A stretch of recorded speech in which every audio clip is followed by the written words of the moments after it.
देशपांडे, तापकीर आणि टिळेकर यांची संधी का हुकली ते देखील पाहूयात। मानसी देशपांडे या भाजपच्या अनुभवी नगरसेविका आहेत, परंतु मानसी देशपांडे या माधुरी मिसाळ यांच्या भाऊजाई आहेत।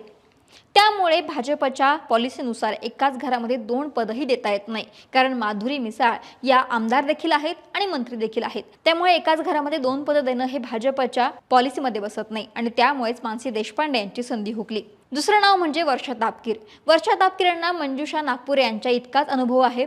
प्रदेश महिला कार्यकारिणीच्या तर त्या काम पाहतात, मात्र खडकवासलाच्या आमदार भीमराव तापकीर यांच्या भावकीमध्ये असल्यामुळे त्यांची संधी हुकल्याचं बोललं जातं। पण त्यांची महापौर पदाची संधी हुकल्याने त्यांची नाराजी समोर आली होती, कारण की आज महापौर पदाच्या अर्ज भरण्यासाठी सर्व नगरसेवक ज्यावेळी उपस्थित होते त्यावेळेस वर्षा तापकीरांनी दांडी मारल्याचं पाहायला मिळालं आणि त्यामुळे त्यांची नाराजी ही समोर आली।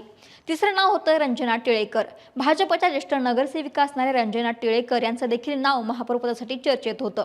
ही त्यांची 6वी टर्म आहे, पण महापौर होण्यासाठी वयोमानाचा मुद्दा होता, कारण भाजपला पुण्यामध्ये तरुण महापौर द्यायचा होता आणि त्यात मुलगा योगेश टिळेकर हे आमदार आहे। त्यामुळे एकाच घरामध्ये दोन पद नको हा मुद्दा इथे सुद्धा लागू झाला आणि त्यामुळे टिळेकर यांची संधी हुकली।